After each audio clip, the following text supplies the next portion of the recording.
This is Radio Logic, the show about digital identities, the people behind it, the tech behind it, and in each episode we'll cover what works, what doesn't, and what's next. Let's dig into it.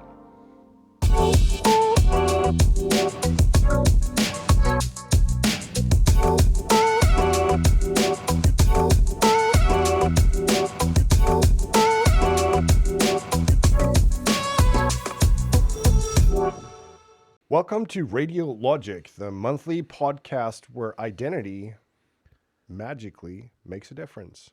I'm joined today by Matt. Matt is from Unrelated. Matt, tell me about yourself and who's unrelated. Me, Matt Harris, and Toby Harris, and we are unrelated, even though we have the same surname. So we kind of came together with a sort of production background, but then we've kind of merged into using AI over the last. I've spent sort of the last 18 months kind of really getting into AI, generative AI stuff. Obviously, that's why I wanted to talk to you on the podcast, because as you probably know as well, social engineering is one of these really big hurdles out there. It's one of the main attack vectors. The attackers leverage trust to gain advantage and to penetrate defenses and to trick people, basically exploit trust. And with the recent developments when it comes to generative AI, and I've seen the results. You can easily clone a voice. You can easily clone a video. Where do we stand there? What's the current situation? Well, when I started 18 months ago, it was just sort of with imagery. I mean, my background is kind of filmmaking and photography, just working around with images, and then I started using Midjourney. It was great, the stuff it could create, but it wasn't great at replicating faces. And then I started doing more sort of avatar creation stuff, and it was when I sort of started working with you guys with Radiant Logic that I thought, actually, I wonder how we can kind of incorporate sort of corporate production using real people, but not we did some filming with you guys, and I thought, I wonder what we can do with AI if we can create realistic versions of yourselves. And it was that start, just the imagery, looking at faces and how you could kind of create avatars from that was the beginning. And then obviously from there we then went into the voices and using different AIs, and it's just mind blowing. I mean, even 18 months down the line, and it's just getting better and better. And that's kind of scary in itself. Something that pops to my mind is back in 2024, late 2024, there was this incident where I believe it was a Zoom call or something similar, where the actual other party was a deepfake, acting as CFO, and they managed to trick an employee to authorize a transaction of $25 million. And obviously that proves that this could be a dangerous technology. But are we at that point where there's still tell signs? I know, when we started playing out with Midjourney, which is a generative tool to produce images, there was like 6 fingers and stuff like that. Is that gone, or is that still there? I think that's gone. I mean, I haven't used Midjourney. I've used Midjourney a little bit recently, but now you've got the sort of Nano Banana from Google.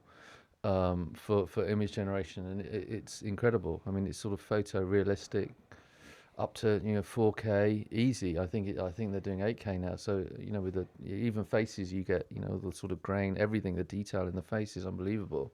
Midjourney, maybe I haven't really gone into it too much. I mean, we're way beyond the 6-finger thing. And now, I mean, yesterday or 2 days ago, the new version of Kling, which is the video generation tool. So the stuff I've done with you guys, Radiant Logic, I've created all the images with Nano Banana, but then the video is made with Kling. So it takes those images, turns it into moving image. And now the new version 3.1 or something has just come out, which is even better than the one 3 days ago. So walk me through. Let's put ourselves in an adversarial point of view and look through that lens, right? We have there's plenty of impressions, videos of someone within a company, videos on YouTube. You can capture the voice. Walk me through the steps. What's necessary to capture in order to create something that's credible and that can fool and trick people?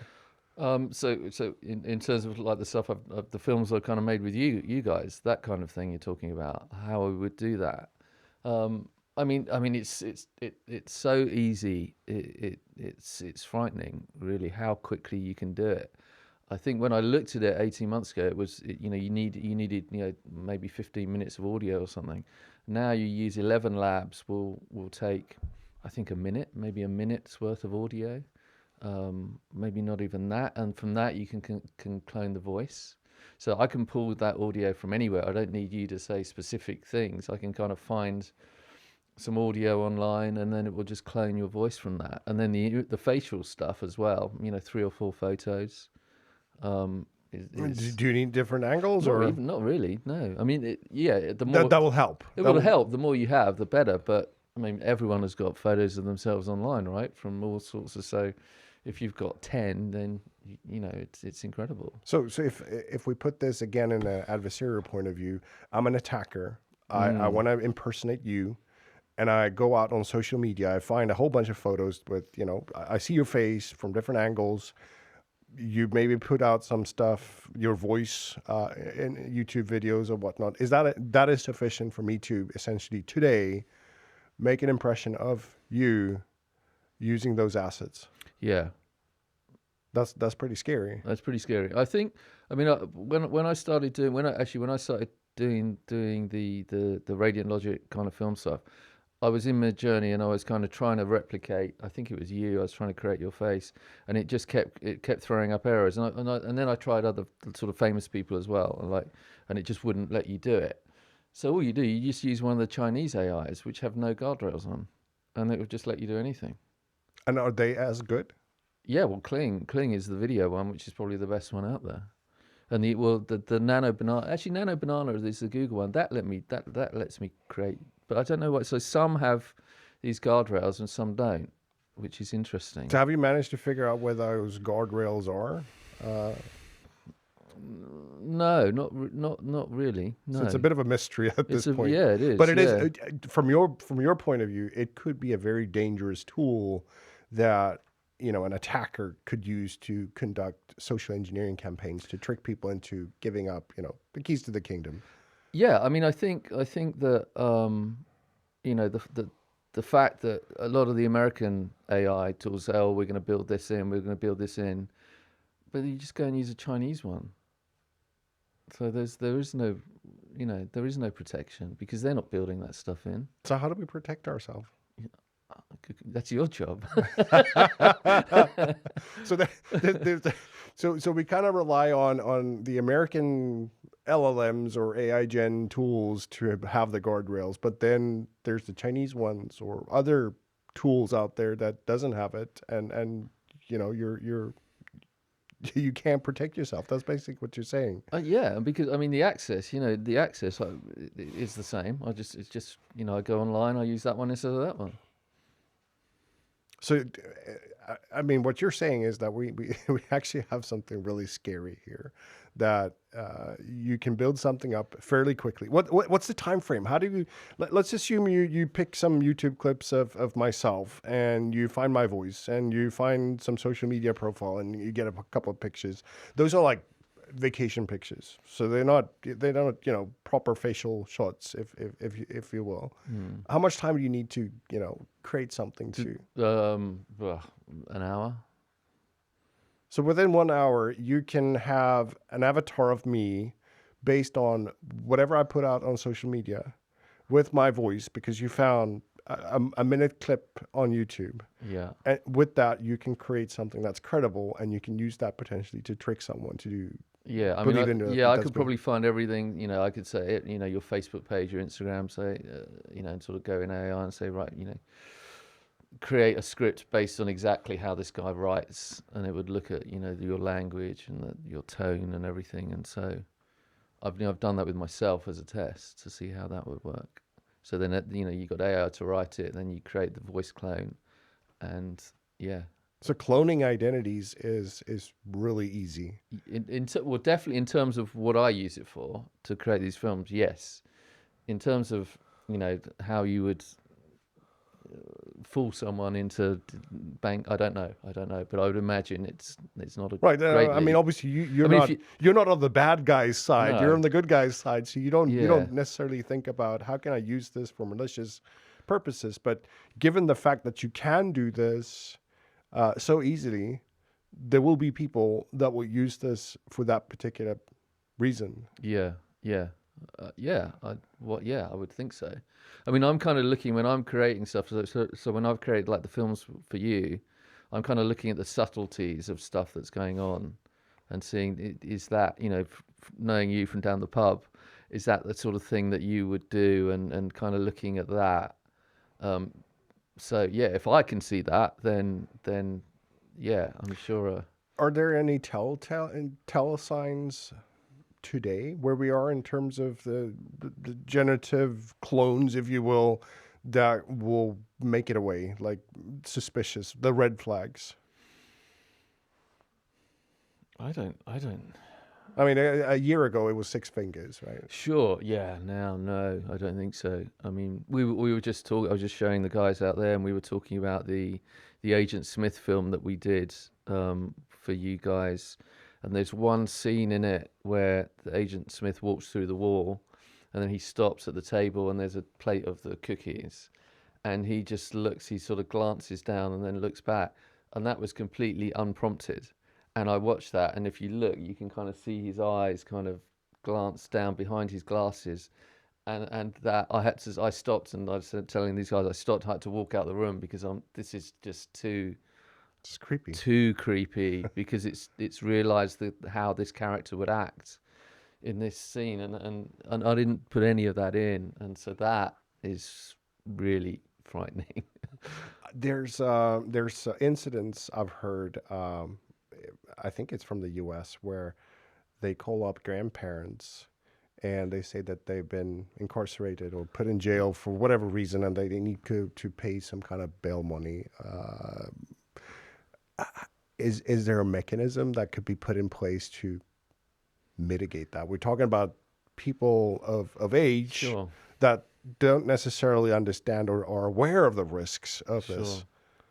I don't know. I don't think so. I don't think so.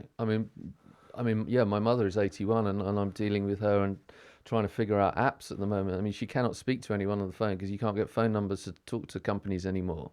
You ring them up and they say, no, you need to use the app, and she can't use an app. So, and my father was scammed by one of those calls a few years ago. So yeah, I don't know. I don't know how you're going to mitigate against that. I don't know. I mean, that's a Radiant Logic job, right? I guess it is. I mean, obviously, this is a bit of a different take on identity, but it actually is part of what a CISO needs to think about on a daily basis because, social engineering attacks are probably those that will open up the doors and cause some real damage. And here we have, a set of technologies that allows you to impersonate someone and use that for malicious purposes. And it's, based on what you told me, it takes an hour and it takes a bunch of clips and some photos and you're there. But also, I mean, what you've just said as well, like, if you're a son or a daughter and you're, kind of ringing your mother, then you'll be on social media. So everything you've written and typed is on social media. So, my mother might read my posts and she would know, oh, that's how I write. And if you're a hacker, you can download the history of that person, of you, and get any AI to recreate that language and everything. So how do you? Have we opened up Pandora's box? Or are young people, and I guess it's not only young people, but people put stuff out there on social media without potentially assessing the risks. Have we opened up Pandora's box? Yeah, I think so. I think it's more like the Hellraiser box, right? And there's no way potentially to roll this back. It's just getting better, isn't it? Better and quicker. I mean, I said an hour. I reckon it'll be 15, 20 minutes by next year. So you wouldn't be surprised to see a hacker tool that you just put in a name, a social media handle, and it will automatically go probe YouTube for some video. Yeah. It will go probe Instagram for some photos, and boom, you have a deep fake that you can put in motion. I'm sure someone's created an AI agent that will do that already. Probably. I'm not aware of it, but I mean, it sounds like it's something that probably already exists. Yeah. I don't know. I don't know. I, unless pull the plug on all of this, I don't know how you're going to stop this stuff. So the big question is there any way we can establish some kind of protocol to have that trust? Like if I'm talking to what I believe is you on a Zoom call, but in reality it's not.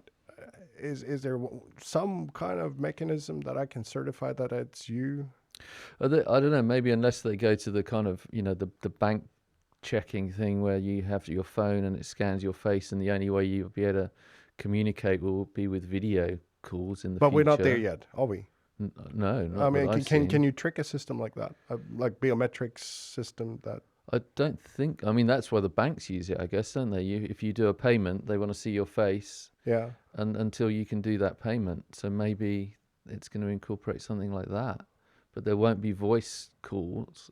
I don't because they're just sound waves, right? So I don't know how you can. So back in the days, you had these IVR systems. I think they were called.